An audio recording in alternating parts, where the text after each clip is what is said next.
अस्सलाम वालेकुम। अच्छा, मेरी वॉइस क्लियर है सबको?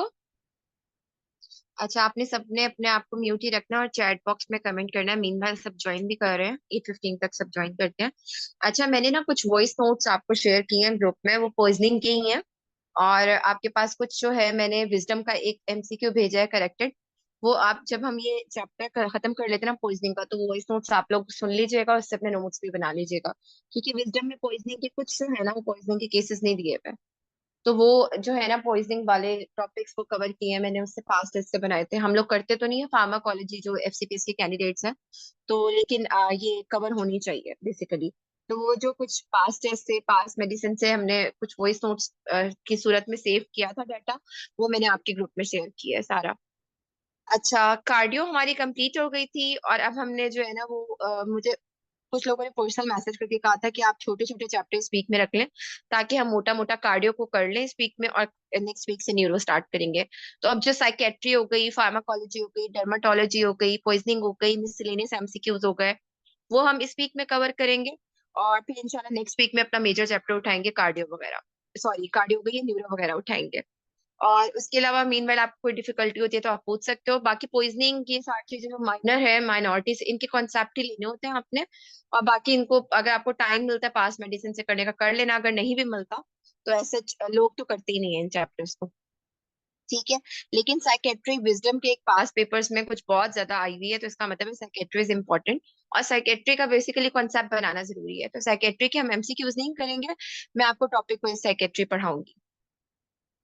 अच्छा, आज का शुरू करते हैं। बिस्मिल्लाहिर्रहमानिर्रहीम। आज हमने शुरू करनी है पॉइजनिंग। पेज नंबर 575 है। जिनके पास काइंडली बुक्स नहीं है ना, वो बुक्स भी अपनी परचेज कर लें, क्योंकि बुक्स में कुछ एमसीक्यूज एडिशनल ऐड हैं।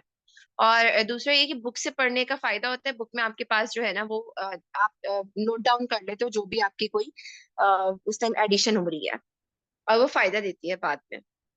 अच्छा, एमसीक्यू नंबर 1 हमारे पास पेज नंबर 575, सेफ्रॉन। और ये साथ मैंने पिक्चर भी आपको शेयर की दी है। इसमें है 27 years old patient presented in emergency with altered sensorium after taking an unknown substance. ABGs were done which shows pH 7.29. अभी जब हम एसिड बेस बैलेंस का चैप्टर पढ़ेंगे, फिर आपका उसका कॉन्सेप्ट बहुत अच्छा क्लियर हो जाएगा। यहाँ पे आपको पीएच कम होने से पता चल गया है कि एसिडोसिस तो है। अब लो बायकार्ब के साथ ये भी पता चल गया कि अगर आपके पास है तो मेटाबॉलिक कॉज है, अदरवाइज बायकार्ब को बढ़ाना चाहिए था। काइंडली जो भी एंटर हो वो अपने आप को म्यूट करके एंटर हो, ताकि बाकियों के लिए प्रॉब्लम ना हो। अच्छा, low partial pressure of carbon dioxide, इससे पता चल रहा है कंपनसेशन में आपके पास कार्बन डाइऑक्साइड कम हुई भी है। तो ये typical metabolic acidosis with respiratory compensation चल रही है। His lactate levels is high, blood pressure is normal. इसलिए लैक्टेट लेवल जब भी आता है ना, तो लैक्टिक एसिडोसिस के साथ आपके पास जो होता है ना शॉक में भी लैक्टिक एसिडोसिस होता है।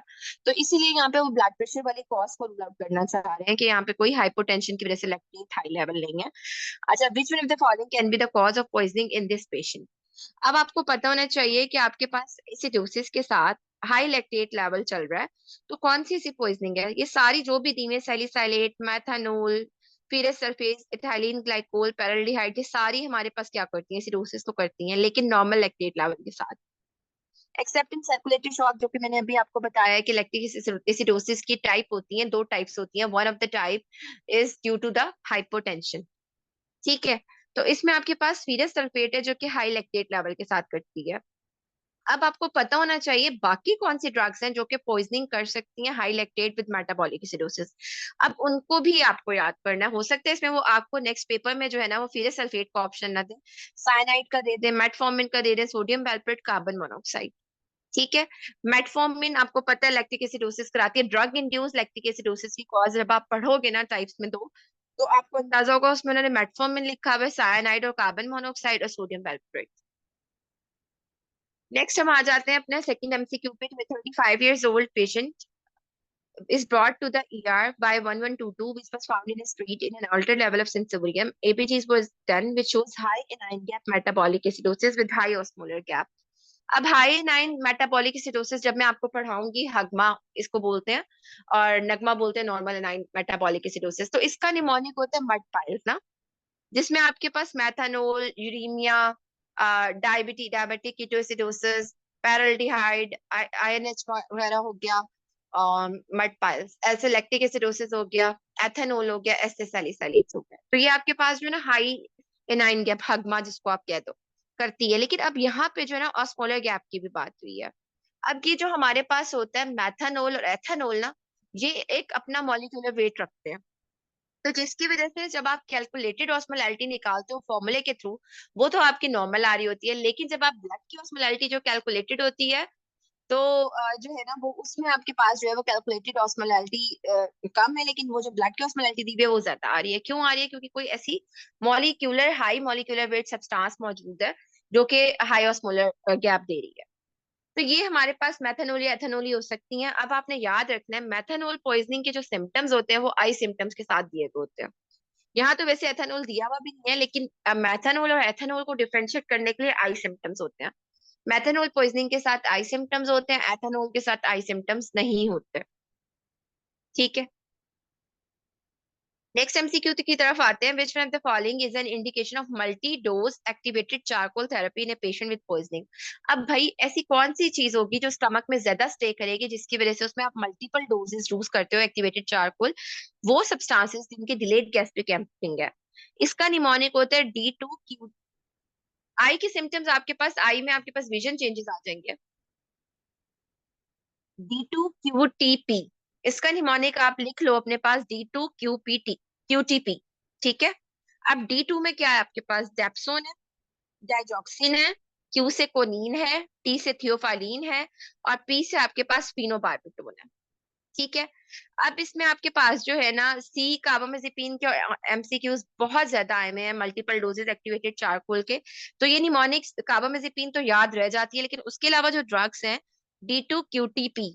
ठीक है। D2 का मतलब है दो डीज, डाइजॉक्सिन, और आपके पास दूसरा क्या है? डेप्सोन। ये आपके पास क्या है? स्टमक में डिलेड गैस्ट्रिक एम्पटिंग कराते हैं, जिसकी वजह से इनके साथ आपको क्या होता है? मल्टीपल डोज एक्टिवेटेड चारकोल आपने यूज करना पड़ सकता है। जब आप पास टेस्ट और पास मेडिसिन करोगे, उन्होंने जो एमसीक्यूज बनाए हुए हैं वो ज्यादातर कार्बामेजेपिन के साथ ही बनाए हुए हैं। अब नेक्स्ट आ जाते हैं, which one of the following drugs is indication for whole bowel irrigation. अब आपको पता होना चाहिए जो मेटल पॉइजनिंग है ना, जो भी मेटालिक है, जैसे कि फेरस सल्फेट हो गया, लिथियम टॉक्सिसिटी वगैरह हो गया, इनमें आपके पास क्या है कि आपके पास जो है ना होल बॉवल इरिगेशन करानी होती है। ठीक है। इसमें गैस्ट्रिक लेवाश का सच कोई रोल नहीं होता, आपने होल बॉवल इरिगेशन करानी होती है। फेरस सल्फेट के जो है ना बहुत डिटेल में जब आप करोगे कि 90 मिनट्स में आपने क्या करना है, पास टेस्ट और पास मेडिसिन के एमसीक्यूज में फेरस सल्फेट पॉइजनिंग आपको मिलेगी। अब मुझे आप लोगों की वजह से पासवर्ड चेंज करना पड़ा है, क्योंकि बहुत सारे लोग दूसरे लोगों का नुकसान कर रहे थे। किसी एक दो बंदे के क्वेश्चन अटेम्प्ट करने की वजह से बाकी पूरे जो 74 लोग हैं उन सबका नुकसान हो रहा था, जिसकी वजह से मुझे इस नुकसान से बचाने के लिए पासवर्ड चेंज करना पड़ा। अब डॉक्टर आयशा के पास ये पासवर्ड है।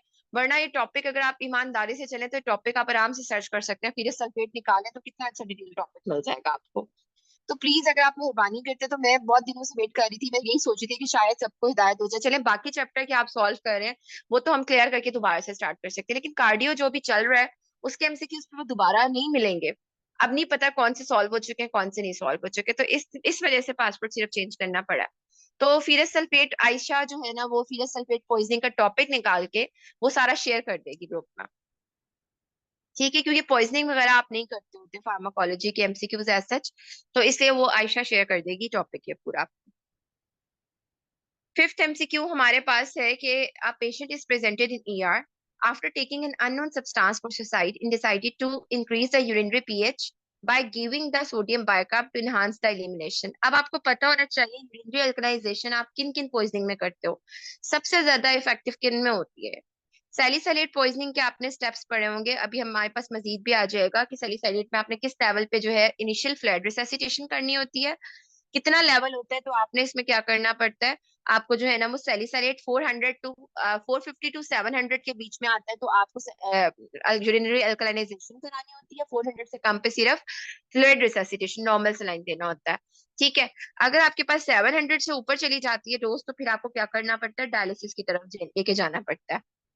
अब हमारे पास डायलिसिस का क्या, किन किन ड्रग्स में आपको डायलिसिस कराना होता है? इसका निमोनिक होता है ब्लास्ट। ठीक है। BLAST। बी से बार्बिचुरेट्स, एल से आपके पास लिथियम, ए से आपके पास अल्कोहल जिसमें मेथनॉल एथेनॉल दोनों आ जाते हैं, एस से सैलिसाइलेट्स, टी से आपके पास थियोफाइलिन। ठीक है। ये आपके पास डिफरेंट, ये ब्लास्ट का निमोनिक है, जिनमें आपके पास क्या है कि आपके पास जो है ना वो आपने वो डायलिसिस कराना हो सकता है, लेकिन इनका भी ना एक लेवल और इंडिकेशन है कि डायलिसिस किस लेवल पे कराना है।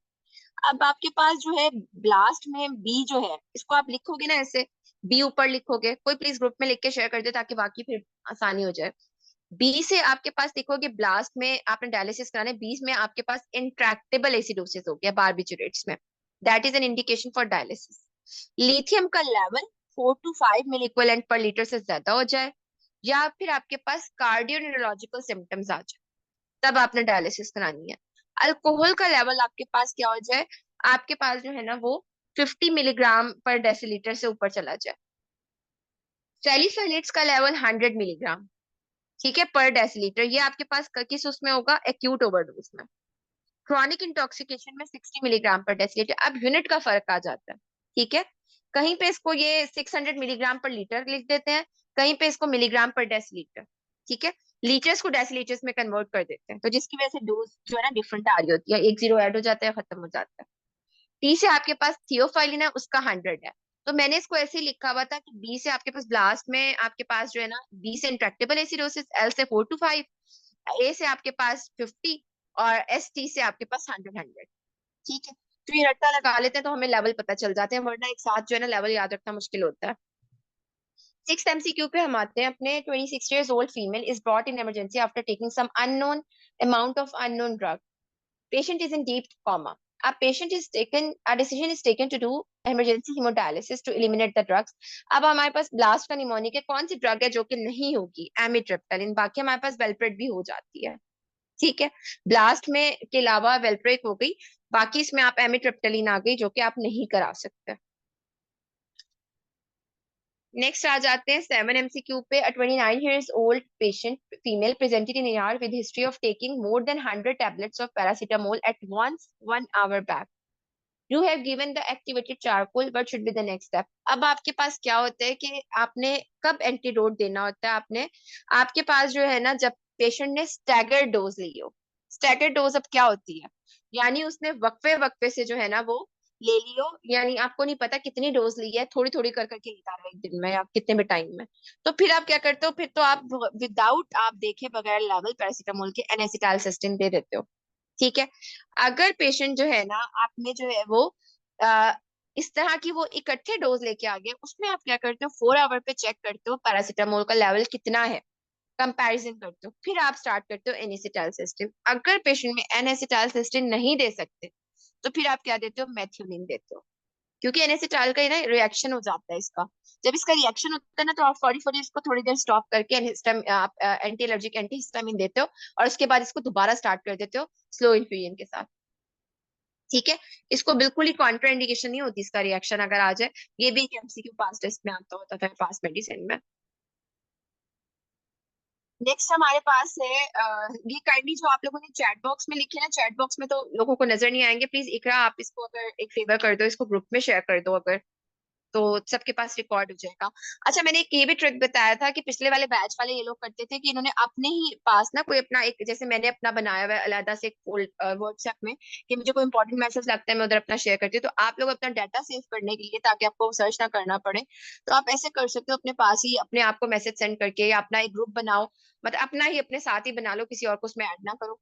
और अगर किसी को अपने जैसे हस्बैंड को ऐड किया, उसे रिमूव कर दो, फिर वही अपने लिए यूज करते रहो, तो आपका वो डाटा सेव होता जाता है आपके पास ही, फिर इससे आपको प्रॉब्लम नहीं होती ग्रुप में सर्च करने की भी। अच्छा, नेक्स्ट हमारे पास है MCQ number 8। 24 years old patient presented with paracetamol poisoning. अब ALT उसका रेज्ड है 4210, AST 3500। Which one of the following parameters of this patient is an indication of liver transplant. अच्छा, ये एमसीक्यू ना मैंने आपका किंग्स क्राइटेरिया आपके ग्रुप पे शेयर किया है। ये एमसीक्यू ना बहुत लोगों को कंफ्यूज करता था, ये एमसीक्यू बहुत बार आया हुआ है किंग्स क्राइटेरिया का, और डिफरेंट तरीके से आया हुआ है, ठीक है। अब वो कहते हैं कि आपके पास लीवर ट्रांसप्लांट की क्या इंडिकेशन होती है, ठीक है। उसमें आपके पास मैंने जो ग्रुप में एक पिक्चर आपके पास शेयर की हुई है, ब्लू से कलर में है वो पिक्चर, आप लास्ट वाली जो मैंने आपको किंग्स क्राइटेरिया वाली भेजी हुई है, उसमें देखो एक इंडिकेशन, या तो ये बाज लोग इसको कंफ्यूज करते हैं वेदर पैरासीटामोल और नॉन पैरासीटामोल। जो किंग्स क्राइटेरिया जो पैरासीटामोल वाला है, वो देखो ये वाला है जो मैंने आपको पिक्चर शेयर की हुई है आपके ग्रुप पे। ठीक है। अब उसमें क्या आपके पास या तो खाली पीएच का पॉइंट हो, पीएच 7.3 से कम हो गई। अब हमारे पास एक एमसीक्यू पास पेपर में आता है जिसमें उन्होंने पीएच 7.3 से कम दी हुई है, लेकिन आपके पास क्या है, ये पीएच 7.3 से कम होना 24 आवर्स आफ्टर इंजेक्शन है। ठीक है। और साथ ही उन्होंने लैक्टेट लेवल दिए हैं, लैक्टेट लेवल 5 दिए हैं। अब लोग कहते हैं उसमें पीएच का ऑप्शन सेलेक्ट करके आ जाते हैं, और उसमें हालांकि दोनों ऑप्शन ही सही होते हैं, लेकिन आप ये चीज गौर से देखो कि इसमें आर्टीरियल पीएच 7.3 से कम 24 आवर्स आफ्टर इंजेक्शन। ठीक है। उसमें एमसीक्यू में उन्होंने 24 आवर्स का नहीं दिया हुआ, और इसी वजह से ऑप्शन जो सिलेक्ट करना पड़ता है वो हमें आर्टीरियल लैक्टेट वाला करना पड़ता है, क्योंकि उन्होंने ऑप्शन दिया हुआ है कि patient has been resuscitated with the fluid. तो ये छोटी छोटी सी चीजें, ये एमसीक्यू से क्रैम्प करने के बाद आपको अंदाजा होता है कि अच्छा ये चीज इस तरह है। ठीक है। और बाकी आपके पास all of the three in a 24 hour period. ये जो टाइम पीरियड लिखा हुआ है इंपॉर्टेंट है। इसमें प्रोथ्रोम्बिन टाइम 100 से ऊपर, यानी आईएनआर, या तो 100 से ऊपर का प्रोथ्रोम्बिन टाइम मतलब है कि आईएनआर 6.5 से ऊपर हो जाएगा। क्रेटिनिन 300 माइक्रोमोल पर लीटर से ऊपर, ग्रेड 3 और 4 इंसेफलोपैथी का डेवलप हो जाना। अब आपने इसको मिक्स नहीं करना नॉन पैरासीटामोल पॉइजनिंग से। बाज औकात लोग मिक्स कर देते हैं। नॉन पैरासीटामोल का वो जो है ना वो बिल्कुल अलग है। उसके आगे 5 पॉइंट्स है, उसके अंदर आईएनआर एक है और बाकी 5 अलग है पॉइंट्स। वो आपके पास अगर अलमगरिबी में भी सर्च करोगे ना वो आपको मिल जाएगा। नेक्स्ट हमारे पास है, यहाँ पे हमारे पास 7.2 वाला बना है, आफ्टर फ्लड रिससिटेशन, वो एक ऑप्शन। तो मैंने इसको करेक्ट करके किया हुआ है आफ्टर 24 आवर्स, और serum lactate after flood resuscitation, तो इसको आप इस तरह करके लिख दो। नेक्स्ट हमारे पास नाइन्थ एमसीक्यू है, विच one of the following is a bad prognostic factor in paracetamol poisoning. इसमें हमारे पास देखो ऑप्शन में वही जो हमारा क्रेटिनिन का बढ़ जाना 3.9 मिलीग्राम पर डेसीलीटर, तो ये बोल वाला ऑप्शन सबसे अच्छा दिया है 4.5 वाला।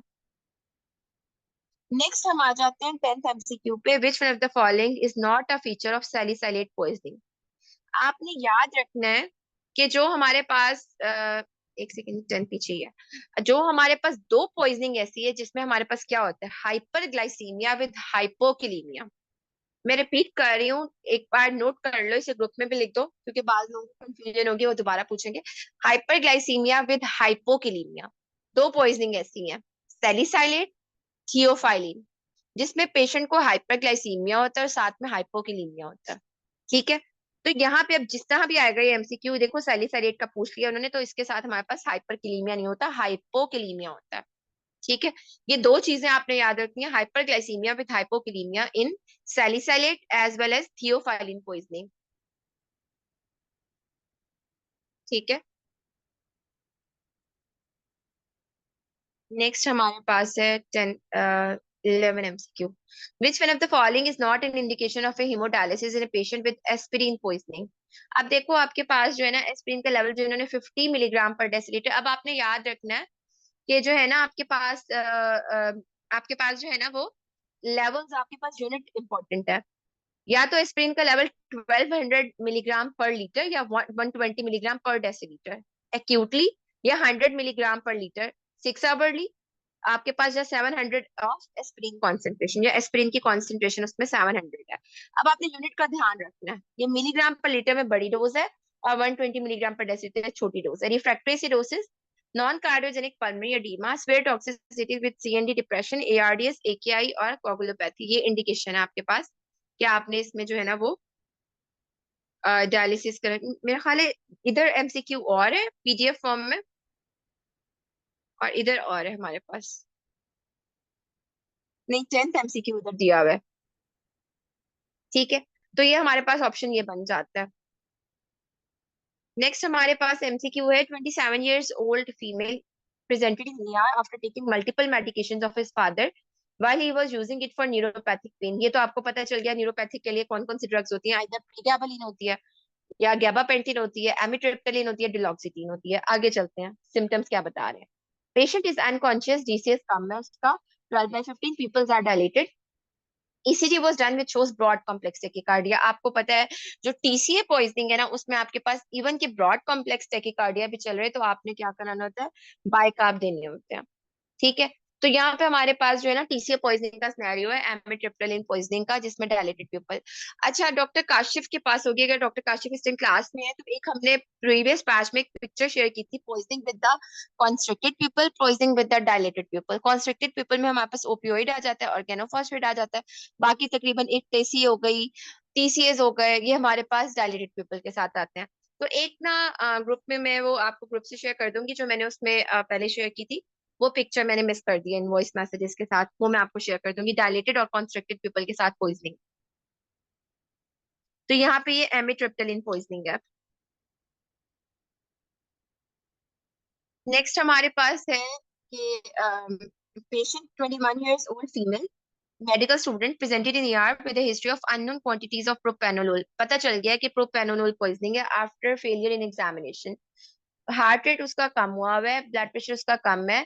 Initial resuscitation with atropine isoprenaline ivy fluids is unsuccessful. ठीक है।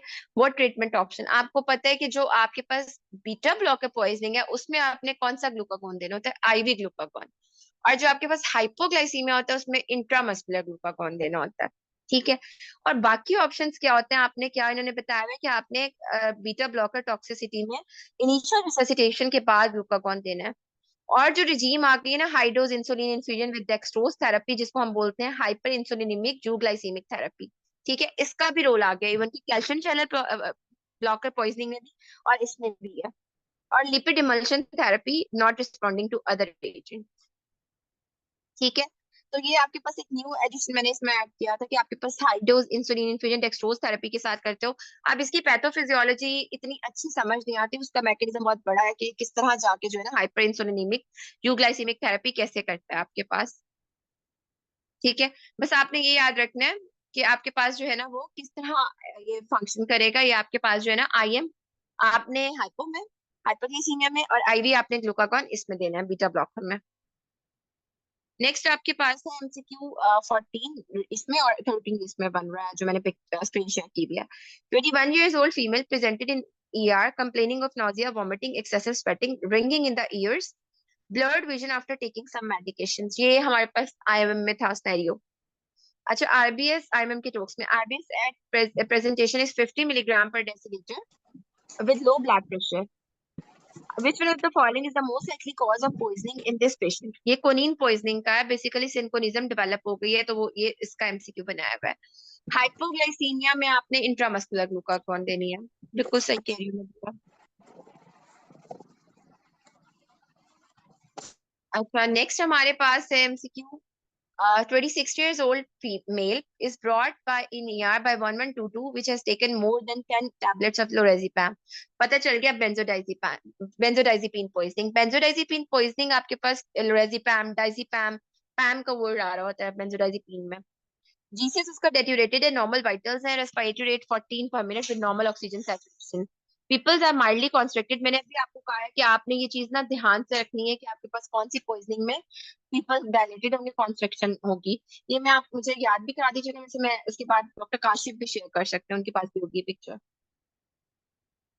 अब इसमें क्या है कि ECG is normal, patient has history of epilepsy controlled with valproic acid. आपने याद रखना है, चाहे आपके पास बेंजोडाइजिपिन पॉइजनिंग है और आप सस्पेक्ट करो कि मल्टीपल ड्रग्स ली हुई है पेशेंट ने, हो सकता है अदर देन बेंजोडाइजिपिन भी ली हुई है, इस केस में जो है ना आपके पास क्या होता है कि आपके पास जो है वो फ्लूमेज़ानिल नहीं देनी होती। एपिलेप्सी में सीजर्स का थ्रेशोल्ड कम कर देती है, या सीजर्स का, तो इस पे अगर मल्टीपल ड्रग्स में आपके पास तब भी मसले मसाले कर देती है, इस केस में आपने स्पोर्टिव केयर करनी होती है। अब बाज लोग क्या करते हैं कि बेंजोडाइजिपिन पॉइजनिंग को बेंजोडाइजिपिन विड्रॉल सिंड्रोम के साथ मिक्स कर देते हैं। Withdrawal syndrome is different, poisoning is different. Toxicity तब आती है जब आपने ओवरडोज, विड्रॉल सिम्टम्स तब आते हैं जब आपने ड्रग छोड़ दिया अचानक से। ठीक है। तो इसके एमसीक्यूज मैंने जो आपको ग्रुप पे शेयर किया ना वॉइस मैसेज के साथ, वो विजडम का एक एमसीक्यू शेयर किया है जिसमें लोग कंफ्यूज करते हैं whether it is benzodiazepine toxicity, whether it is जो है ना ये हमारे पास जो है वो कोकेन विड्रॉल है। तो मैंने टाइम पीरियड के साथ आपको बताया कि कौन सा विड्रॉल किस ड्रग का किस टाइम पीरियड पे आता है, उससे आप एमसीक्यूज पिक करते हो। विड्रॉल में आपको वो ड्रग स्मॉल डोज में देनी पड़ती है उसका ऑल्टरनेटिव। जैसे अगर ओपियोइड पॉइजनिंग है तो आपको क्या करना है, उसमें आपने मेथाडोन, उसका ओपियोइड विड्रॉल है तो आपने उसमें मेथाडोन देनी है। ठीक है। तो ये आपने विड्रॉल के एमसीक्यूज पिक करने होते हैं टाइम पीरियड के हिसाब से। मुझे एक सेकंड दीजिएगा।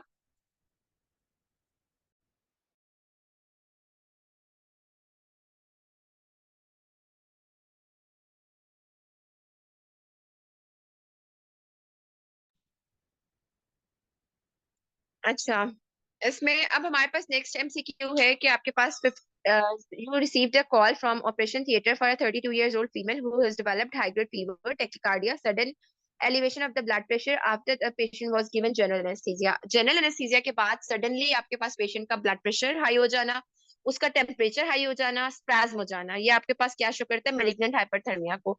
इसका ट्रीटमेंट आपके पास आईवी डेंटोलिन होता है। Next MCQ है, you have received 10 patients from the marriage ceremony who are confused and aggressive with slurring of speech. You have examined the patient. They fail to move. They have failed to meet your gaze when you are taking history from them. अब ये देखो, आपको इसमें बताने की जरूरत नहीं है, इसमें आई सिम्टम्स दे दी हैं। Face is flushed and there is smell of alcohol. अब अल्कोहल में मेथनॉल और एथेनॉल को डिफरेंशिएट करने के लिए कोई ना कोई आई सिम्टम होगा तो वो मेथनॉल हो जाएगी। एबीजीज में आपके पास आयोडाइन गैस भी आ गया विद हाई ऑस्मोलर गैस। अब आपके पास मेथनॉल पॉइजनिंग में क्या देना होता है, आपने IV fomepizole is preferable to IV ethanol. ठीक है। इस एमसीक्यू में हो सकता है आपके पास एथेनॉल भी दिया हुआ, जिस ऑप्शन में आपके पास फोमेपिजोल आ गया ना, तो वो आपने फोमेपिजोल ही देना है। ठीक है। अगर आपके पास जो है वो फोमेपिजोल का ऑप्शन नहीं है, तो फिर आप जो है ना इसमें दे सकते हो, एथेनॉल भी दे सकते हो अगर दिया हुआ ऑप्शन में। मेरी वॉइस इकरा के अलावा किसी और को प्रॉब्लम कर रही हो तो बताइएगा। अच्छा, 18 एमसीक्यू है, विच one of the following is not a feature of theophylline toxicity. मैंने आपको अभी बताया था। प्लीज कमेंट करें अगर चैट बॉक्स में अगर वॉइस का किसी और को भी इशू आ रहा है। अच्छा, वॉल्यूम मैं शायद ना मोबाइल को बहुत हिलाती हूँ यूज करते हुए, चलो मैं मोबाइल को स्टेबल करके रखती हूँ। अच्छा, इसमें आपके पास थियोफाइलिन टॉक्सिसिटी के साथ क्या है कि आपके पास आप दो चीजें हैं। ठीक है। आपके पास इसमें क्या है कि आपके पास थियोफाइलिन और सैलिसाइलेट के साथ हाइपरग्लाइसीमिया विद हाइपोकैलेमिया। तो यहाँ पे ऑप्शन आपके पास क्या बनेगा, not a feature of hypoglycaemia, तो हाइपोग्लाइसीमिया नहीं होता, हाइपरग्लाइसीमिया विद हाइपोकैलेमिया होता है। अच्छा, एक सेकेंड मैं अपनी जगह चेंज करती हूँ।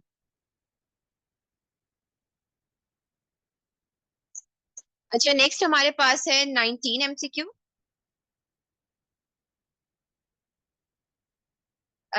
इसमें हमारे पास बनेगा 18 एमसीक्यू।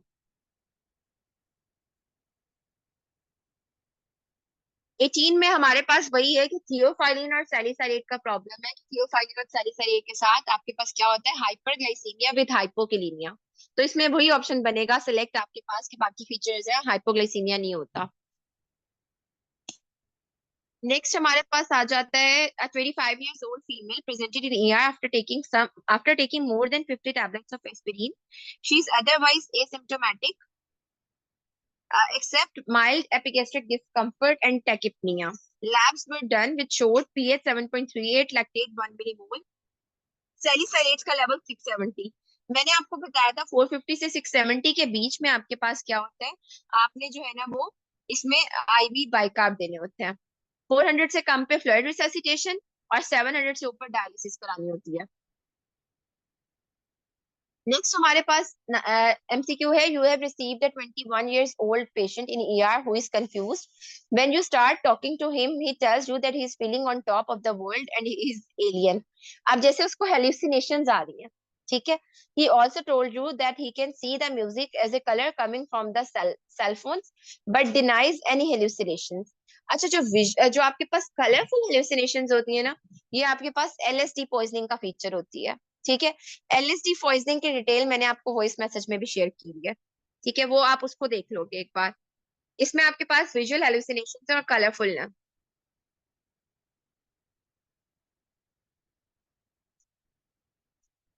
नेक्स्ट हमारे पास एमसीक्यू है 21, a known case of tactile. आपके पास टेक्टाइल हेलुसिनेशन कोकेन विड्रॉल में आती हैं। ठीक है, ये याद रखना है आपने कि आपके पास विड्रॉल सिम्टम्स होते हैं ना, पेशेंट बहुत ही इरिटेबल सा होता है विड्रॉल में। ठीक है, कोकेन विड्रॉल के साथ भी आ सकती हैं, अल्कोहल के साथ भी आ सकती हैं। नेक्स्ट हमारे पास है कि पेशेंट है known case of coeliac disease present with dermatitis herpetiformis on treatment presented in ER with shortness of breath, headache, progressive altered sensorium. Examination shows peripheral cyanosis with oxygen saturation of 85% despite high flow oxygen. ABGs में उसका normal partial pressure of oxygen with metabolic acidosis. ये आपके पास क्या cause है? मेटिमोग्लोबिनीमिया। अब तीन चीजों को आपने डिफरेंशिएट करना होता है, methaemoglobinaemia, carbon monoxide poisoning, cyanide poisoning. ठीक है, अब आपके पास क्या होता है, अगर सिनेरियो में आपके पास एक पिकिंग, एक फास्ट पिकअप रूट होता है एक तरह से, कि आपके पास अगर सिनेरियो में दिया हुआ है कि आपके पास पेशेंट की सेचुरेशन SpO2 कम हुई हुई है और partial pressure of oxygen normal है, ये आपके पास मेटिमोग्लोबिनीमिया और साइनाइड का फीचर होता है। ठीक है, जिसमें आपके पास क्या होता है कि वो जो पल्स ऑक्स है ना, वो इंटरप्रेट करता है कि हमारे पास ऑक्सी हीमोग्लोबिन नहीं है, कुछ और है, जिसकी वजह से वो SpO2 तो उसकी ड्रॉप कर जाती है, लेकिन जब partial pressure of oxygen check करते हो वो नॉर्मल होता है, जो मसल्स टिश्यूज के साथ वो बाइंड किए होते हैं वो नॉर्मल रह जाता है। तो ये स्पेसिफिक फीचर होता है मेटिकोग्लोबिनीमिया और साइनाइड का। अब जो इससे ऑपोजिट है कार्बन मोनोऑक्साइड पॉइजनिंग, उसमें क्या होता है, जो पल्स ऑक्स है वो ऑक्सी हीमोग्लोबिन और कार्बोक्सी हीमोग्लोबिन को डिफरेंशिएट नहीं कर पाता, तो जिसकी वजह से पल्स ऑक्स पे आपके पास सेचुरेशन नॉर्मल आती है SpO2, लेकिन जब आप partial pressure of oxygen check करते हो वो डिक्रीज हो जाता है ड्यू टू कार्बोक्सी हीमोग्लोबिन। तो ये एक डिफरेंशिएटेड पॉइंट होता है कार्बन मोनोऑक्साइड, साइनाइड और आपके पास मेटिमोग्लोबिनीमिया का। और फिर आपके पास स्किन कलर का भी डिफरेंस होता है, जो साइनाइड होता है उसमें ब्रिक रेड स्किन हो जाती है, कार्बन मोनोऑक्साइड में पिंक म्यूकोजा आ जाती है आपके पास। ठीक है, मेटिमोग्लोबिनीमिया में चॉकलेट कलर।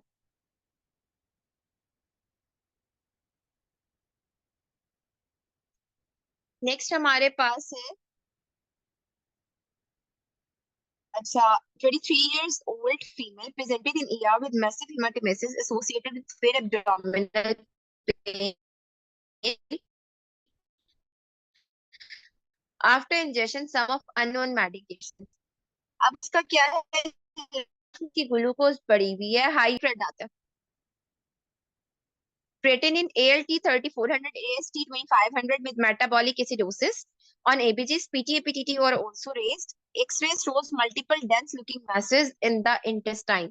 ये आपके पास जब फेरस सल्फेट का टॉपिक आपके पास डॉक्टर आयशा भेजेंगे आपके ग्रुप में, तो आपको पता चलेगा कि आपके पास फेरस सल्फेट की जो टैबलेट्स है ना, वो कोटेड रह जाती हैं अंदर, जिसकी वजह से आप उसको चेक भी करते हो कि लेवल क्या है उनका, होल बाउल इरिगेशन कितने टाइम पे हो जाएगा। तो ये डिटेल टॉपिक आपने जरूर देखना है, फेरस सल्फेट के MCQ उस तरह तरह से आए हुए हैं।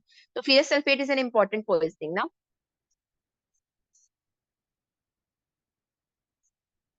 अच्छा, नेक्स्ट हमारे पास है 25 years old patient presented in ER by 1122 which was found unconscious at a bus stop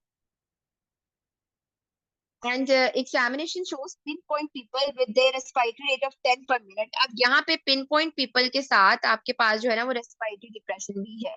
What initial treatment should be considered? Opioid poisoning basically respiratory depression with pinpoint people आती है, तो आपने क्या देना होता है? IV naloxone। नेक्स्ट MCQ है 45 years old patient multiple medications of different problems presented in ER with nausea, vomiting, drowsiness, blurring of vision. Examination जो है ना वो आपके पास शोज एटेक्सिया, कोर्स ट्रेमर्स। अब आपने याद रखना है जो लिथियम टॉक्सिसिटी होती है ना इसमें आपके पास, जो लिथियम की हाई डोज हो जाए तो वो आपके पास जो इसका साइड इफेक्ट है वो फाइन ट्रेमर्स है। ठीक है, लेकिन जब हाई डोज हो जाएगी तो कोर्स ट्रेमर्स आना शुरू हो जाएंगे। तो ये टॉक्सिसिटी का फीचर होती है। ठीक है, तो यहाँ पे हमारे पास what is the likely cause, इसमें हमारे पास क्या है, एक तो लिथियम के साथ क्या होता है, डायबिटीज इन स्पीडस होती है, नेफ्रोजेनिक डायबिटीज इन स्पीडस। अब नेफ्रोजेनिक डायबिटीज इन स्पीडस के साथ हाइपरनेट्रीमिया होता है। ठीक है, या तो इसके सिनेरियो हाइपरनेट्रीमिया के साथ आते हैं। अब इसके साथ कौन कौन सी ड्रग्स सेफ है, कौन सी ब्लड प्रेशर की मेडिकेशन दे सकते हो, इसका ना मैंने आपको ग्रुप पे शेयर किया। ठीक है, इसकी सारी ड्रग्स जो कि आप दे सकते हो लिथियम के साथ सेफली और क्या ड्रग्स नहीं दे सकते, ये MCQ आते हैं लिथियम के, तो मैंने आपके ग्रुप पे शेयर किया। नेक्स्ट MCQ है कि 20 years old यूनिवर्सिटी स्टूडेंट है brought to the ER in winter season who is confused. She has multiple episodes of vomiting. Examination पे erythematous mucosa है उसकी. You suspect carbon monoxide poisoning. Carbon monoxide poisoning का जो है ना, आपने सबसे पहला क्या ट्रीटमेंट है? High flow oxygen. अब हाइपरबेरिक ऑक्सीजन आपने किन केस में यूज करनी है? प्रेगनेंसी में, या फिर neurological symptoms. Headache is not the neurological symptom in carbon monoxide poisoning, याद रखना. ठीक है. जब आप टीटीपी पढ़ते हो, जो आप इसमें टीटीपी जो है ना, जो हस और टीटीपी होते हैं, उनमें आपके पास टीटीपी में न्यूरोलॉजिकल सिम्टम हेडेक शामिल होता है. लेकिन कार्बन मोनोऑक्साइड पॉइजनिंग में अदर देन हेडेक जो है ना, वो न्यूरोलॉजिकल सिम्टम्स काउंट होंगे. तो इसमें आपके पास क्या है? इसमें आपके पास न्यूरोलॉजिकल सिम्टम्स का आ जाना, प्रेगनेंसी का होना, या फिर आपके पास कार्बोक्सी हीमोग्लोबिन का लेवल 25% से ज्यादा हो जाना. उस केस में आपने हाइपरबैरिक देनी है. अदरवाइज आपने क्या देनी है? High flow oxygen. नेक्स्ट आ जाते हैं एमसीक्यू की तरफ. 26 years old male from a village of a Punjab admitted in ER with a state of circulatory collapse after taking something. ECG पे उसको मल्टीपल एक टॉपिक्स नजर आ रही है. गार्लिक स्मेल आ रही है उसको. जब भी गार्लिक स्मेल आएगी ना, आपने समझ जाना है कौन सी पॉइजनिंग होगी. आगे देखते हैं. Blood pressure is not getting better despite resuscitation with IV fluids and inotropic food. ये हमारे पास जो होती है ना, ये गार्लिक स्मेल आपके पास एल्यूमिनियम फॉस्फाइड व्हीट पिल पॉइजनिंग. इसमें आपके पास गार्लिक स्मेल के साथ स्मेल आते हैं. ठीक है. तो ये एक हिंट होता है इसका. नेक्स्ट हमारे पास है 27 MCQ. 26 years old. Hyperbaric oxygen जो बिल्कुल डिफरेंट. हाई फ्लो ऑक्सीजन तो आप बिल्कुल 100% ऑक्सीजन देते हो ना. हाइपरबैरिक ऑक्सीजन तो यहाँ पाकिस्तान में सिर्फ आर्मी सेंटर्स में मिल रही होती है. मेरे फादर को एक्यूट लिम्फ इस्कीमिया हुआ था, तो हाइपरबैरिक ऑक्सीजन का सुना था. उस टाइम कोई रूल है इसमें ना? तो हम लोगों ने भी हाइपरबैरिक ऑक्सीजन का पता किया था कि कहाँ. तो रावलपिंडी में वो कह रहे थे आर्मी सेटअप में इनके पास होती है, लेकिन ये वार्ड्स में नहीं देते कि कभी भी. हाँ जी. एल्यूमिनियम फॉस्फाइड में आपके पास पॉइजनिंग है ना, एल्यूमिनियम. इसी को आपने बोलते हो व्हीट पिल. फॉस्फेट गैस बनती है ना. नेक्स्ट एमसीक्यू है आपके पास कि 22 years old female presented in. हाँ, चैम्बर होता है स्पेशल, जिसमें आपको पेशेंट को, जैसे जब मुझे मेरे फादर का था तो वो कहते थे चैम्बर में रखेंगे, कुछ इस तरह करके होता था वो. Presented in AR with history of taking unknown quantity of red pills. बल्कि उनको नेक्रोटाइजिंग फिशाइटिस हो गया था उसमें. सॉरी, मैं एक्यूट इस्कीमिया कह रही हूँ. जब गैंग्रीन डेवलप हो गया था ना, तो उनको नेक्रोटाइजिंग फिशाइटिस हो गया था. तो उसमें आपके पास हाइपरबैरिक ऑक्सीजन का रोल होता है. यहाँ पे रेड पिल नेक्स्ट सिनेरियो है. रेड पिल पॉइजनिंग का. उसमें आपके पास अदरवाइज एसिम्प्टोमेटिक. जब भी पेशेंट रेड पिल पॉइजनिंग के साथ होता है, ये तो आप ईआर में भी प्रैक्टिस करते हो कि आप पीटी कराते हो. ठीक है. प्रोथ्रोम्बिन टाइम कराते हो. 28 MCQ हमारे पास है नेक्स्ट. जो है 26 years old female from the village background is referred in ER in respiratory distress after taking some unknown poisoning. She has a cervicofacial oedema. कि यहाँ हमारे सेंटर में मुल्तान में यहाँ पे बहुत सारे केसेस आते हैं पीपीडी पॉइजनिंग के. तो आपके पास cervicofacial oedema with dysphonia, dysphagia, stridor, urgent tracheostomy आपको करानी पड़ती है. हाई सीपी के होते हैं इनमें. तो ये आपके पास पीपीडी पॉइजनिंग है. पैराफिनाइल डाइएमाइन पॉइजनिंग. नेक्स्ट हमारे पास एमसीक्यू है. जब मैं हाउस जॉब कर रही थी मेयो हॉस्पिटल से, हमारे मैंने टोटल अपनी हाउस जॉब में शायद एक ही पेशेंट देखा था. लेकिन जब मैं यहाँ ट्रेनिंग करने आई निश्तर में, यहाँ पे हमारी कोई ऐसी ईआर नहीं गुजरती जिसमें कोई पीपीडी पॉइजनिंग का केस ना आए. सही. आप लोगों का कौन सा सेंटर है, कौन सी जगह से ट्रेनिंग है? हो सकता है फिर आप लोगों का उसमें अब हो गया हो, लाहौर में भी अब ये हो गया हो. हाँ, काला पत्थर कहलाता है बिल्कुल. इसकी मैनेजमेंट तो सबको मेरा फायदा है. अच्छा, अब लाहौर में भी केसेस आ रहे हैं, लेकिन जब मैं उस टाइम, जब मैंने अपनी ग्रेजुएशन की थी, जब हाउस जॉब की थी, तब नहीं थे 2016 में.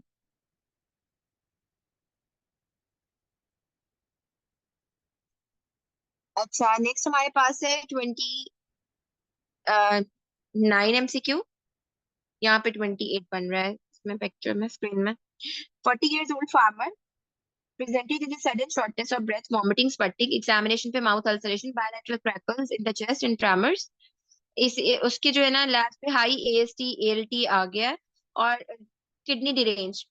जब भी आपके पास पेशेंट में मल्टी ऑर्गन फेलियर आ रहा है, याद रखना है पैराकोइड पॉइजनिंग. आप लोगों ने शायद वार्ड में भी देखे होंगे. हमारे पास जहाँ पे वार्ड में पैराकोइड पॉइजनिंग बहुत आते हैं. ऑर्गेनोफॉस्फेट की एक बहन है, समझ लो पैराकोइड, लेकिन इसके साथ मल्टी ऑर्गन फेलियर होता है. मैंने कोई पेशेंट नहीं देखा जो पैराकोइड पॉइजनिंग के साथ बचा हो कभी. एआरडीएस में चले जाते हैं, मल्टी ऑर्गन फेलियर में चले जाते हैं. डायलिसिस कराने पड़ते हैं, लेकिन पेशेंट बचता नहीं है। जब भी मल्टीपल ऑर्गन फेलियर की बात हो ना, तो पॉइजनिंग होती है। नेक्स्ट हमारे पास है 30। ये है कि 37 years old truck driver is admitted in the ER with a left sided chest pain and restlessness. Examination पे blood pressure raise, tachycardia, tremor, dilated pupil. अब देखो, आपको पता होना चाहिए कि कोकेन टॉक्सिसिटी में आपको पता है कि चेस्ट पेन, हमने कहा था चेस्ट पेन के साथ ईसीजी में चेंजेस आ जाए, तो ये हमारे पास इसमें इस्कीमिया चल पड़ा है। तो एक कोकेन इंटॉक्सिकेशन का जो है ना, वो टिपिकल हिस्ट्री है। नेक्स्ट है 31। 22 years old medical student presented in ER with restlessness, insomnia, and feeling impending down, jaw clenching, tremors. He is using some medication to stay awake for studies. Examination पे जो है ना, tachycardia, dilated people, tremors. अच्छा, आपने कभी सुना भी होगा एम्फेटामिन और मोडाफेनिल जो होती है ना, ये वेकअप ड्रग्स होती हैं, जो पेशेंट को जो है ना जगा के रखती हैं। ठीक है। तो रिक्रिएशनल ड्रग्स में एक हमारे पास एक कुलीग थी, वो अमेरिका से उस टाइम पे कुछ अपने वो आई थी, तो वो मोडाफिनिल लेके आई थी वहां पे कि आज हम ईआर में ट्राई करते हैं। मतलब फिर हमने तो नहीं की थी ट्राई, लेकिन वो कहती थी बहुत अच्छी, वहां पे डॉक्टर्स अक्सर यूज कर रहे होते हैं नाइट ईआरस में। तो ये हमारे पास ना एम्फेटामिन्स और मोडाफिनिल वगैरह, ये जो है ना, ये जगा के रखती है बेसिकली। नेक्स्ट हमारे पास 31 MCQ है, और यानी इधर और इधर 32 है बुक्स में। 27 years old, उर्दू में पैराक्वेट ना ऑर्गेनोफॉस्फेट की कह के यही आते हैं कि स्प्रे पिया है इसने मरीज ने, और जब वो पिक्चर दिखाते हैं तो पैराक्वेट लिखा होता है उस पर। ऑर्गेनोफॉस्फेट की एक तरह से बहन है। हाँ जी, बिल्कुल, नार्कोलेप्सी में भी यूज होता है जगा के। मतलब नार्कोलेप्सी में डे टाइम में आपको मोडाफिनिल, और रात के टाइम पे सोडियम ऑक्सीबेट देनी होती है चलाने के लिए, दिन में जगा के रखना होता है इसलिए। नेक्स्ट एमसीक्यू हमारे पास है। 24 years old female with a village background presented in ER with shortness of breath, excessive sweating, secretions आ रही है माउथ में। इसमें आपके पास excess sweating and pin point pupil. Examination पे sinus bradycardia after initial resuscitation, what specific treatment should be started immediately in this patient. IV atropine आपने देनी है, वही आपके पास जो है ना है इसमें। ठीक है, कि आपके पास ये हमारे पास ऑर्गेनोफॉस्फेट पॉइजनिंग आ रहा है। अच्छा, इसमें इसमें एक ना बहस होती थी इस एमसीक्यू में कि जब वो स्पेसिफिक एंटीडोट की बात करते हैं तो फिर प्रालिडोक्सम होता है, लेकिन यहाँ पे वो बात करें इनिशियल रिससिटेशन के बाद की, तो एट्रोपिन इज सुपीरियर टू प्रालिडोक्सम। ठीक है। तो इसीलिए हमने ये ऑप्शन चूज करना होता है। तो आपने स्पेसिफिकली देखना होता है तो कि वो पूछ क्या रहे हैं। नेक्स्ट हमारे पास 33 है कि विच one of the following is not the feature of intermediate syndrome in organophosphate poisoning. ठीक है।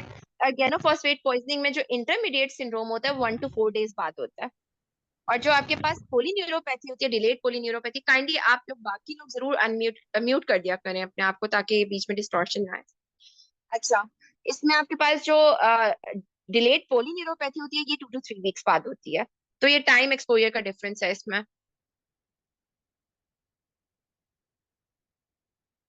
पेशेंट में अगर आपके पास सिंगल एपिसोड ऑफ फिट्स है, उसमें तो कोई भी किसी भी टाइम पे आपने एंटी एपिलेप्टिक नहीं ऐड करनी होती। अगर स्टेटस एपिलेप्टिकस में चला जाता है फिर और बात है। अगर अदरवाइज सिंगल फिट्स पे तो आप नहीं करते। अगर मल्टीपल एपिसोड्स हो गई हैं, वही जो इंडिकेशन होती है कि आपने फिट्स में कब करना है एंटी एपिलेप्टिक्स। ट्रालीडॉक्सम को ऑप्शन तब प्रेफर करना है जब वो स्पेसिफिक एंटीडोट पूछते हैं। अदरवाइज एक्ट्रोपिन इज सुपीरियर टू आपके पास जो है ना वो, और ये ट्रालीडॉक्सम। नेक्स्ट आपके पास है patient presented after snake bite 4 hours back, there is mark local swelling at the site of the bite, there is also bleeding from the gums and clotting time is markedly raised. Snake bite में आपको we का mnemonic याद रखना पड़ता है। जो wiper है वेस्कुलोटॉक्सिक होता है, जो कोबरा है वो न्यूरोटॉक्सिक होता है। मैंने वी का निमोनिक रखा था viper for V, and V से वेस्कुलोटॉक्सिक। ठीक है। तो आपके पास इसमें इसमें पता होना चाहिए। स्नेक बाइट का एक ना टॉपिक है, वो मैं आपको इसकी भी पिक्चर शेयर कर दूंगी कुछ। अब आपके पास नेक्स्ट है कि आपने इसमें 35 MCQ में which one of the following is the best and rapid test for the diagnosis of coagulopathy in snake bite. Clotting time आपने कराना होता है। ठीक है, 40 से 20 minutes whole blood clotting time in a sample, वो देखते हो आप।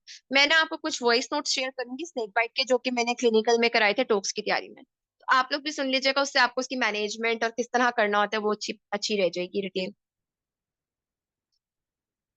नेक्स्ट हमारे पास 36 है कि which of the following is not the indication of antivenom treatment after snake bite. आपने याद रखना है कि कोई भी आपके पास कोई भी किसी भी किस्म का जो है ना वो ऑर्गन इन्वॉल्वमेंट हो जाए, ठीक है, न्यूरोटॉक्सी, कार्डियोवास्कुलर, नेफ्रोटॉक्सिसिटी, या फिर आपके पास स्वेलिंग बहुत ज्यादा हो जाए, ठीक है, more than half of the limb, या swelling after bitten of the उसके डिजिट्स पे बिटन हो गई है और बहुत रैपिडली प्रोग्रेस कर रही है, या लिम्फ नोड्स इनलार्ज हो जाए, तो ये आपके पास इंडिकेशन है एंटीविनोम देने की। अभी पिछले दिनों हमारे पास पेशेंट आई थी ईआर में। हमारे यहाँ पे ना एक डिफरेंट वार्ड्स अलॉट है, लाइक हमारे पास जो वार्ड 12 है मेडिसिन का, वो स्नेक बाइट को डील करता है। तो आपके पास हमारे पास वो हमारे पास एंटीविनोम ईआर में नहीं होता, हमें फौरी फौरी वार्ड भेजना होता है उस पेशेंट को, ताकि वो उसी वार्ड से उन्हें एंटीविनोम मिले। तो वो इतना प्रोफ्यूजली पेशेंट जो है ना वो ब्लीड कर रहा था, और साथ में उसकी टंग जो है, सॉरी, जो उसकी लेग है, पूरी एडिमेटस हुई हुई थी। लेकिन वो पेशेंट बेचारा रास्ते में कोलैप्स कर गया। तो एंटीविनोम की इंडिकेशन थी, तो इसलिए हमने उसे ईआर में रिससिटेट भी नहीं किया था। नेक्स्ट एमसीक्यू है कि 26 years old male presented in ER after snake bite. Patient is in respiratory distress with low oxygen saturation and there is bilateral ptosis in examination. What is the initial step? अब आपने याद रखना है कि जब आपके पास स्नेक बाइट के साथ लो ऑक्सीजन सेचुरेशन बता दी है, तो इंट्यूबेशन और मैकेनिकल वेंटिलेशन, ठीक है, बिफोर एंटीविनोम। हमारे पास ईआर में भी मैकेनिकल वेंटिलेशन वगैरह नहीं होती, तो इसलिए हमने फौरी से आईसीयू और वार्ड भिजवाया था कि फटाफट इसका ये काम हो जाए, फ्लूइड लगवा के। तो यहाँ पे हमारे पास जब भी आपके पास लो ऑक्सीजन सेचुरेशन का वर्ड आ जाएगा, तो एंटीविनोम से ज्यादा आपने आईसीयू और मैकेनिकल वेंटिलेशन, ये आपके पास विजडम का भी एमसीक्यू है। अगर आपके पास ये नॉर्मल ऑक्सीजन सेचुरेशन का वर्ड दिया हुआ है, या फिर आपके पास कोई रेस्पिरेटरी डिस्ट्रेस का वर्ड नहीं है, तो फिर आप एंटीविनोम को पहले प्रेफर करोगे। ये एमसीक्यू दो तरीके से आता है, और ये फिर इस तरह फंसवाता है लोगों को। डॉक्टर मदिया, मेरी ग्रेजुएशन तो किंग एडवर्ड से है और हाउस जॉब भी मेयो से है, लेकिन मैंने ट्रेनिंग निश्तर से की है। नेक्स्ट एमसीक्यू हमारे पास है कि 35 years ओल्ड, जब भी आपके पास स्नेक बाइट का केस आएगा और उसमें उन्होंने रेस्पिरेटरी डिस्ट्रेस या फिर ऑक्सीजन सेचुरेशन कम बताई दी है, तो इस केस में आपने एंटीविनोम से पहले मैकेनिकल वेंटिलेशन देनी है, ठीक है। तो ये एमसीक्यू डिफरेंट तरीके से आता है। सेफ्रॉन ने इधर इसे क्लियर करके लो ऑक्सीजन सेचुरेशन दी हुई है, लेकिन जो विजडम है ना, उसने ये एक एमसीक्यू में रेस्पिरेटरी डिस्ट्रेस हटाया हुआ है, जिसमें उसने चूज किया हुआ है एंटीविनोम का, नहीं नहीं मैंने खाना। ठीक है। तो ये एमसीक्यू आपके पास डिफरेंट तरीके से आता है, तो इस चीज का आपने ध्यान रखना होता है। नेक्स्ट एमसीक्यू हमारे पास है 35 years old male is presented in ER with severe pain, muscle cramps और lower limb after the bite. अभी हमारे पास क्या दे रहे हैं, स्पाइडर बाइट्स दे रहे हैं, ठीक है। स्पाइडर बाइट का भी मैं आपको मैंने जो भी आपको चीजें भेजी हैं, उसमें स्पाइडर बाइट का भी नहीं दिया। स्पाइडर बाइट्स भी ब्लैक विडो वाइडर है और ब्राउन भी है, ठीक है। तो अब इसमें आपके पास क्या होता है कि आपके पास इसमें which one of the following is the most effective treatment to the pain and cramps in this patient. अब आपने याद रखना है, एंटीविनोम आपने तब यूज करना है जब इनिशियल आप ओपियोइड्स और बेंजोडाइजिपिन दे चुके हो, ठीक है। अब ब्लैक स्पाइडर में आपके पास कैल्शियम ग्लूकोनेट का रोल नहीं है। आपने ओपियोइड और बेंजोडाइजिपिन की ट्रायल के बाद आपने देना है, ठीक है। लेकिन अगर वो पूछते हैं मोस्ट इफेक्टिव ट्रीटमेंट, वो तो हमारे पास हमेशा से एंटीविनोम ही ले रहेगा। अब इस सिनेरियो में आपसे क्या पूछ रहे हैं, मोस्ट इफेक्टिव पूछ रहे हैं। अगर वो पूछ लेते हैं कि आपके पास इमीडिएट ट्रीटमेंट क्या है, इमीडिएट आपने क्या देना है, बेंजोडाइजिपिन या ओपियोइड देते। और लेकिन यहाँ पे मोस्ट इफेक्टिव पूछ रहे हैं, तो मोस्ट इफेक्टिव आपके पास एंटीविनोम ही है, ठीक है। तो सिनेरियो में आपने देखना होता है कि वो पूछना क्या चाह रहे हैं। नेक्स्ट एमसीक्यू हमारे पास है कि 37 years ओल्ड पेशेंट, एक second, presented in with high grade and fever, progressive altered sensorium and sweating for 12 hours. आपके पास एंटीविनोम ऑल ओवर जो है ना वो सबसे ज्यादा इफेक्टिव ट्रीटमेंट है स्पाइडर बाइट में, ठीक है। लेकिन अगर वो पूछते हैं इनिशियल ट्रीटमेंट, तो वो बेंजोडाइजिपिन ओपियोइड है। अब नेक्स्ट सिनेरियो में आपके पास उन्होंने हाइपरथर्मिया बनाया हुआ है, रिजिडिटी इंक्रीज बताई दी है, और उन्होंने आपके पास क्या बताए हुए हैं, साथ में आपके पास जो है ना वो बताया हुआ है कि साइकेट्रिक इलनेस के लिए लेता था। तो ये एंटी साइकोटिक्स की हिस्ट्री होना अगर पेशेंट की, और फिर वो इस तरह रिजिडिटी ट्रायड उसका पूरा हो रहा है, रिजिडिटी, हाइपरथर्मिया, और साथ में आपके पास क्या है, ट्रेमर्स, तो ये आपके पास एनएमएस है। बाज लोग इसको कंफ्यूज करते हैं जो पार्किंसंस मैलिग्नेंट सिंड्रोम होता है, एनएमएस और मेलिग्नेंट सिंड्रोम तकरीबन एक जैसा है, लेकिन वो ये होता है उसके सिनेरियो दिखाए हुए होते हैं कि पार्किंसंस का patient all of the sudden bromocriptine लेना छोड़ गया, तो जिसकी वजह से वो मेलिग्नेंट सिंड्रोम में चला गया। ठीक है। और यहाँ पे एनएमएस का पेशेंट एंटीसाइकोटिक्स ओवरडोज में ले लेता है, तो जिसकी वजह से वो एनएमएस में चला जाता है। सेरोटोनिन सिंड्रोम बेसिकली मैं आपको साइकेट्री में पढ़ाऊंगी। सेरोटोनिन सिंड्रोम को एनएमएस से डिफरेंशिएट करने के लिए मायोक्लोनस देखते हो, ठीक है। मायोक्लोनस देखते हो रैपिडली जो है ना वो, और जो सेरोटोनिन सिंड्रोम होता है वो रैपिडली प्रोग्रेसिव होता है, और उसमें आपके पास सेरोटोनिन में एसएसआरआईज की हिस्ट्री होती है। ठीक है। एसएसआरआईज की कौन एग्जांपल बताएगा मुझे? एसएसआरआईज तो बहुत कॉमनली यूज करते हैं, ये मैं आपको साइकेट्री में डिटेल में सारा, हाँ जी। मैडम ये मैडम पेरोक्सिटीन फ्लोक्सिटिन, वगैरह सॉरी ये फ्लोक्सिटिन, फ्लोक्सिटिन, ठीक है, तो अब आप हिस्ट्री में सर्ट्रालीन। देखोगे कि बेसिकली है क्या, हिस्ट्री में क्या है। सेरोटोनिन सिंड्रोम में आपके पास एसएसआरआईज की हिस्ट्री हिस्ट्री होगी। अब एसएसआरआईज की जो टॉक्सिसिटी है वो कौन सी ड्रग्स बढ़ाती है? 3 ड्रग्स हैं, ये मैं आपको साइकेट्री में थोड़ा सा बताऊंगी कि जब वो ट्रेमोल ले ली पेशेंट ने, एसिड्स ले लिए, तो उसके साथ इसकी टॉक्सिसिटी बढ़ जाती है। एसएसआरआईज के साथ तो सेरोटोनिन सिंड्रोम में चला जाता है पेशेंट। बस मायोक्लोनस, रैपिडली प्रोग्रेसिव मायोक्लोनस की वजह से आप इसे डिफरेंशिएट करते हो एनएमएस से। और अगर इसका ना टॉपिक निकाल के इसके डिफरेंसेस का जो है ना, ये एक टेबल बना हुआ है बहुत अच्छा पास मेडिसिन में, वो भी शेयर कर देगी आयशा। नेक्स्ट हमारे पास है 40 MCQ। 43 years old heavy drinker admitted in ER with confusion and sweating. He looks frightened and told you that he's seeing snakes everywhere. Patient also looks agitated, distorted, and there are tremors of upper and lower limbs. He has not taken alcohol for 3 days. अब आप देखो ये alcohol withdrawal है, मैंने आपको बताया ना जो विड्रॉल के सिम्टम्स होते हैं बड़ा पेशेंट एजिटेटेड सा, बड़ा इरिटेबल सा होता है। ठीक है। अब आप ना बेसिकली टाइम पीरियड से डिसाइड करोगे वेदर इट इज विड्रॉल किसकी। समटाइम्स ना वो जो पास मेडिसिन और पास टेस्ट एमसीक्यूज दिए हुए ना, जब मैंने MRCP2 के लिए दिए तो उन्होंने ना ड्रग्स नहीं बताई कि कौन सा विड्रॉल हो रहा है, तो आप उसके टाइम जोन से एक्सप्लेन करते हो। बेंजोडाइजिपिन विड्रॉल जो है वो 3 वीक्स बाद शुरू होता है। अल्कोहल विड्रॉल के सिम्टम्स जो है ना आपके पास 6 आवर्स बाद शुरू हो जाते हैं। तो अब आपके पास फिर डिलीरियम ट्रेमर्स कब आएगा? अल्कोहल विड्रॉल में। सीजर्स कब आएंगे? 36 आवर्स पे आएंगे। 72 आवर्स में डिलीरियम ट्रेमर्स में चला जाएगा। 6 आवर्स पे विड्रॉल सिम्टम्स आएंगे। इसमें आपने क्या देना होता है? बेंजोडाइजिपिन देना होता है, पेशेंट की एजिटेशन को कम करता है। तो लोराजिपैम है, लोराजिपैम पाकिस्तान में अवेलेबल नहीं है तो हम तो यहाँ पे डाइजिपैम ही दे रहे होते हैं। 41 है कि 39 years old प्लम्बर है। प्रेजेंटेड, जब भी प्लम्बर श्लम्बर का वर्ड आ जाएगा पॉइजनिंग लेड की तरफ जाएगी। ठीक है। अब हमें जो हमारी दफा में आया था ना MCQ, वो लेड और का लोग लेड लगा के आ गए थे। हालांकि लेड में सिर्फ जो है ना वो हमारे पास कौन सी न्यूरोपैथी होती है? Motor neuropathy. वो आर्सेनिक पॉइजनिंग का केस था। मीज लाइंस बताई हुई थी उसमें, आई सिम्टम्स बताए हुए थे, और साथ में सेंसरी मोटर न्यूरोपैथी का वर्ड यूज किया हुआ था। तो लोग लेड पॉइजनिंग चूज करके आ गए थे। तो आपने याद रखना लेड पॉइजनिंग में सिर्फ प्योर मोटर न्यूरोपैथी होती है। और लेड पॉइजनिंग का जो निमोनिक होता है ना, LEAD, एल से आपके पास blue lines on the gums, L से lines, blue lines on the gum, E से इंसेफलोपैथी, ए से एनीमिया, डी से drops like foot drop, wrist drop. तो ये लेड का पॉइजनिंग का होता है। तो यहाँ पे टिपिकली लेड पॉइजनिंग का बताया हुआ है। ट्रीटमेंट आपने क्या देना है? EDTA देना है। ठीक है। नेक्स्ट हमारे पास आ जाते हैं 55 years patient was admitted with hypertensive emergency, was treated with nitroprusside infusion। अच्छा, अब नाइट्रोप्रोसाइड के सिनेरियोस कैसे आते हैं कि पेशेंट ने हाइपरटेंशन के लिए लिया, उसके बाद नाइट्रोप्रोसाइड जब काफी देर के लिए बॉडी के अंदर मतलब पड़ी रहे ना, बॉडी के अंदर कह रही हूँ सॉरी, बाहर पड़ी रहे, तो इससे ना साइनाइड रिलीज होता है। ठीक है। जब वो जैसी बॉडी के अंदर जाता है तो साइनाइड रिलीज होता है, तो साइनाइड पॉइजनिंग हो जाती है। साइनाइड पॉइजनिंग में आपके पास क्या होता है? एब्डोमिनल पेन, रेस्टलेसनेस, उसकी वजह से आपके पास सिम्टम्स आते हैं। अब साइनाइड पॉइजनिंग में आपने क्या देना होता है? 3 चीजें हैं, सोडियम नाइट्राइट, सोडियम थायोसल्फेट, हाइड्रोक्सीकोबालामीन। ठीक है। तो साइनाइड पॉइजनिंग आपने इसमें याद रखना है, जो सोडियम नाइट्रोक्साइड है इसके सिनेरियोज आते हैं साइनाइड पॉइजनिंग के साथ। अच्छा, यहाँ पे अब हमारे पास खत्म हो गया, लेकिन हमारे पास बुक फॉर्म में है, तो इसलिए मैं कह रही हूँ प्लीज जिनके पास बुक्स नहीं है ना, तो प्लीज बुक्स जरूर खरीद लें वो, ताकि उनको जो है ना वो प्रॉब्लम ना आए। नेक्स्ट 43 MCQ है। 35 years old patient presented in ER after taking 30 tablets of propranolol। मैंने आपको बताया था कि प्रोपेनोलोल में आपने क्या देना है? IV ग्लूकागॉन देना है। तो यहाँ पे पूछ रहे हैं नेक्स्ट मैनेजमेंट स्टेप आपके पास ग्लूकागॉन है, IV ग्लूकागॉन।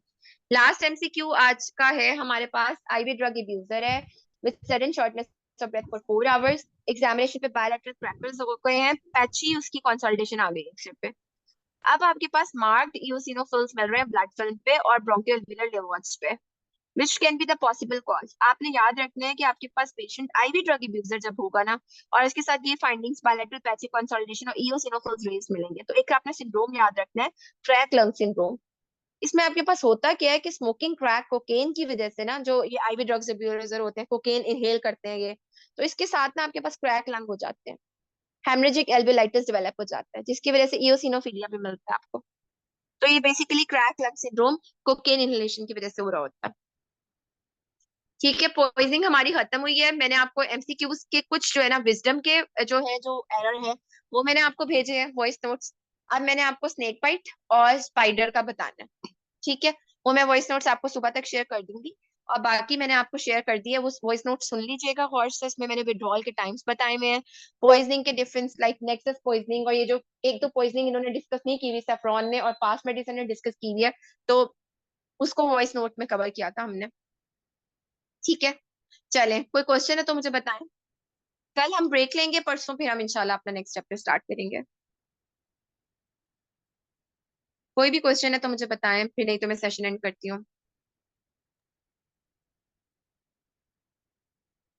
लेट का निमोनिक है, LEAD का ही वर्ड यूज करना है। एल से blue lines on the gums, E से इंसेफलोपैथी, ए से एनीमिया, डी से drops like foot drop, wrist drop. Arsenic में आपके पास क्या होता है, सेंसरी मोटर न्यूरोपैथी। और जो लेड में होता है प्योर मोटर न्यूरोपैथी। और आर्सेनिक में मीज लाइंस ऑन द नेल्स मिलती हैं। ठीक है, हमें जो स्टेरियो आया था मीज लाइंस ऑन द नेल्स थी, और साथ में सेंसरी मोटर न्यूरोपैथी थी। ठीक है, और कोई क्वेश्चन हो किसी का तो बताए।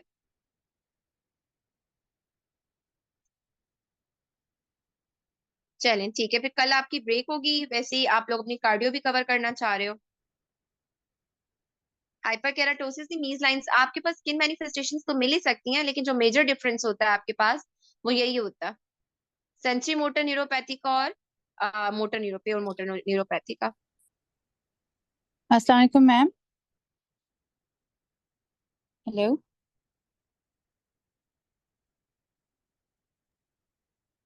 हेलो। हाँ जी, क्या मुझे मैम वॉइस क्लियर नहीं है पॉइजनिंग आपकी। पॉइजनिंग सिर्फ।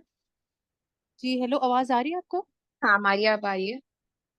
मैम मैं ये पूछना चाह रही थी कि पॉइजनिंग सेफ्रॉन से इनफ रहेगा या फिर हमें पास मेडिसिन से भी ये पॉइजनिंग या कुछ ऐसा मिल जाएगा कि हम वहां से भी करें? पास मेडिसिन में ना फार्माकोलॉजी और बीसीक्यू। टॉक्सिकोलॉजी में दिया हुआ है। जी जी। ठीक है, तो हम तो लोगों ने तो वो हमें MRCP करना है। में की, तो हमने वो मैंने तो की थी, लेकिन जो लोग जब सीनियर से हम FCPS का पूछा करते थे ना, तो वो लोग तो कहते थे कि नहीं करना। लेकिन पता है क्या, जी। नॉलेज हमेशा फायदा देता है, क्योंकि हमने तो अच्छा। पॉइजनिंग बहुत डिटेल में की थी MRCP 2 में, तो फायदा तो जी हुआ था उसका। और अब आप लोगों के पास टाइम भी है, और मैंने आपको वॉइस नोट्स जी तो शेयर किए, मैम तकरीबन सारी ठीक है, पॉइजनिंग बस यही कवर हो पूछना था। जाती है उससे।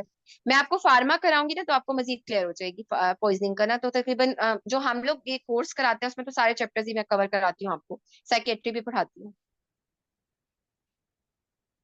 ठीक है मैम, ठीक है, साइकेट्री में से भी तो थे इस बार बीसीक्यूज, तो वो भी हम करेंगे साइकेट्री तो इंशाल्लाह। हमेशा आती होती है। साइकेट्री लाइक जी जी। सीनियर्स जो थे FCPS वाले, वो तो कहते थे साइकेट्री भी नहीं करनी होती, लेकिन साइकेट्री करनी चाहिए बेसिकली। मैंने तो की थी, और मैं मतलब पिछली दफा मैंने अपने बैच वालों को भी कराई थी, जो लास्ट बैच था कैंडिडेट्स उनको भी कराई थी। Okay ma'am. ठीक है, चलो फिर इंशाल्लाह ओके। परसों मिलते हैं 8:15 बजे। ओके, अल्लाह हाफिज।